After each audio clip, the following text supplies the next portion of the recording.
on aura plus ou moins 300 km de course à parcourir. Et cette année-ci, on a une vingtaine de pilotes, dont des pilotes qui sont venus du Brésil, d'Argentine et d'Uruguay. Demain, c'est l'épilation, si tu veux, 9h.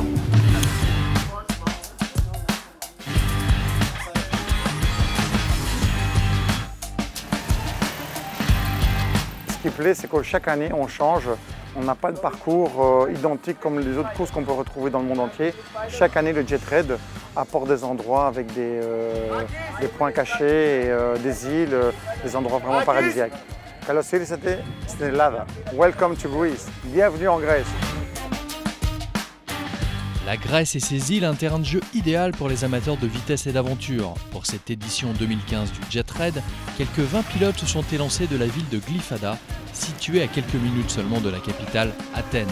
Plus de 1300 km à parcourir en 5 jours. Ce qui donne au Jet Raid cette réputation de Dakar des mers. Retour sur la première étape avec le tenant du titre et archi-favori de l'épreuve, Jean-Bruno Pastorello.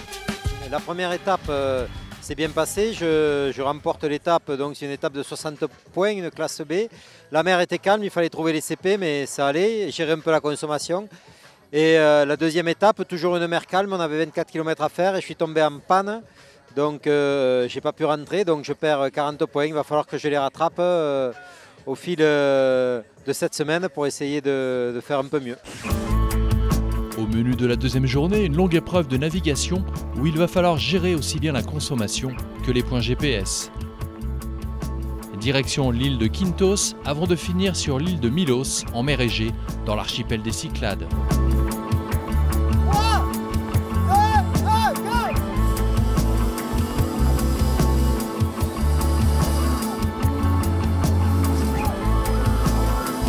Ça n'a pas été facile, vraiment pas facile, très indiscipliné, mais on a quand même réussi à le faire partie. C'est une nouvelle fois Jean-Bruno Pastorello qui va faire la différence aux commandes de son jet Ultra Kawasaki, devant le Corse Manu Cherissi et Alain Martin, pilote de Marseille qui revenait cette année sur la course. Sur la premier point secret, là, j'ai réussi à être dans les 7 premiers. Et là, je me suis un peu écarté là, sur l'île avant d'arriver là, donc j'ai perdu 3 places, mais ça a bien tourné, et puis il fait super beau, les conditions sont belles. Cette course, c'est particulier, c'est vraiment étape par étape, quoi. Tout peut se passer. La mer n'est pas trop mauvaise, elle tape un peu, mais elle n'est pas trop mauvaise. J'ai peur du retour demain, à mon avis, ça risque d'être différent. Bonjour depuis la magnifique île de Kintos. C'est la seconde journée du Jet Raid. Nous avons débuté à Glyfada pour aller à Kitnos et nous nous sommes arrêtés pour un ravitaillement et une petite pause. Et nous poursuivons pour une prochaine étape sur l'île de Milos.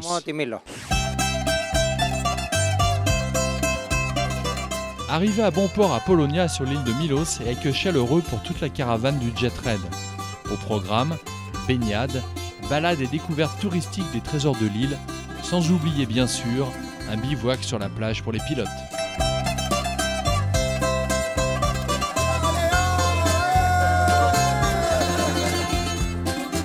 Après 2 jours et plus de 400 km en mer, les pilotes comme les machines ont déjà bien souffert.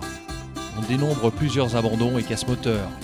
Côté team et assistance, c'est donc le moment pour réparer, réviser les machines et préparer les futures étapes. Donc là, on surveille un petit peu si tout va bien, s'il n'y a pas de problème d'entrée d'eau dans le jet. Et pour les GPS, je les enlève pour pas que ça consomme de la batterie du jet, parce qu'ils sont alimentés par la batterie du jet aussi.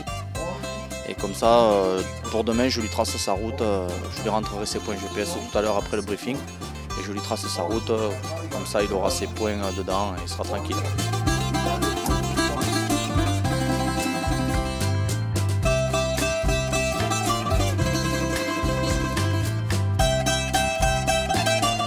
Deuxième journée, bonne nuit, à demain, on va se reposer.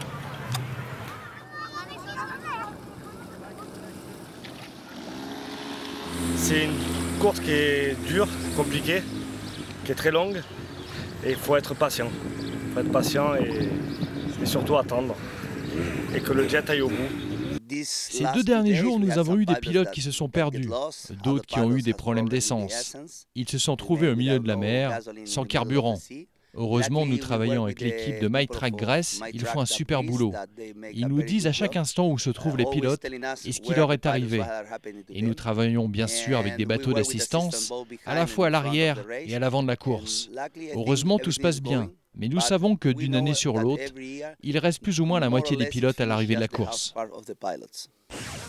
Le troisième jour sera marqué par la chute de David Chassier du team Race Spirit lors d'une épreuve offshore. Choqué, le prétendant au podium devra jeter l'éponge et laisser ses chances à ses adversaires, eux aussi marqués physiquement par ces longues étapes d'endurance.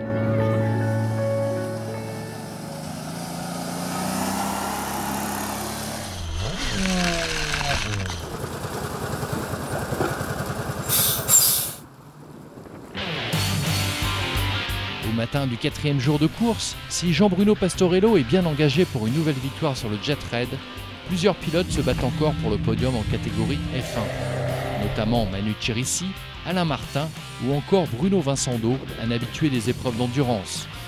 Sur un plan d'eau haché et difficile en direction de la ville de Mati, environ à 80 km d'Athènes, Chirissi s'impose devant Pastorello et Martin.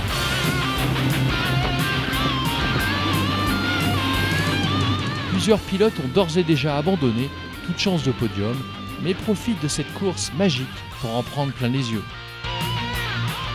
Le paysage il est magnifique, même si on n'a pas toujours trop le temps de le voir, mais c'est grandiose. Ouais. En fin de compte, on s'aperçoit qu'en Grèce, on prend le bateau, on prend en gros le jet pour aller dîner en ligne, au lieu de prendre le car, on prend le bateau. C'est spécial. Le cinquième et dernier jour de course restera gravé dans les mémoires. Beauté du site, ambiance à terre et course en direction d'Agistri, île discrète réputée pour ses eaux turquoises et ses pêcheurs.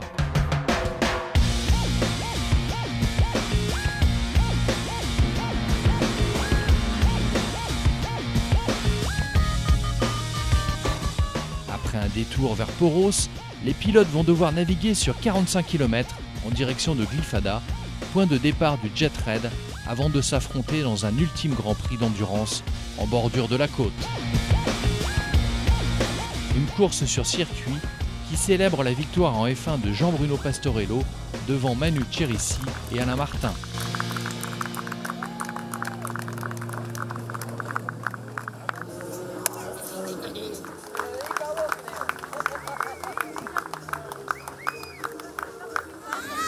Qui va faire la roulade ce soir? Le Jet Red, c'est toujours une course à part, c'est-à-dire qu'on retrouve plus de solidarité entre les pilotes déjà, donc ça fait du bien. Le Jet Red, c'est vrai que c'est super et on a un endroit, un cadre qui est vraiment au top niveau, quoi. En F2, belle victoire pour les frères Diaz devant Olivier Vidal et Eric Lebas. C'est une très jolie et belle course. C'est ce que tu attends au final du Jet Red chaque année. Pour moi, c'est une aventure où je suis arrivé, j'étais un peu sur mes gardes, j'avais un peu peur, vu la chute de l'année dernière, j'avais jamais remonté sur une machine depuis, donc ça s'est bien passé finalement.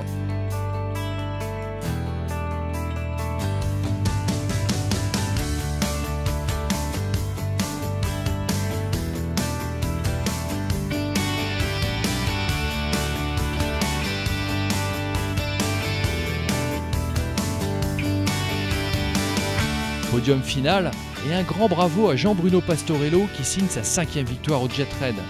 Un véritable exploit après 1300 km de course partagé avec tous les participants et organisateurs de cette course motonautique, décidément unique au monde.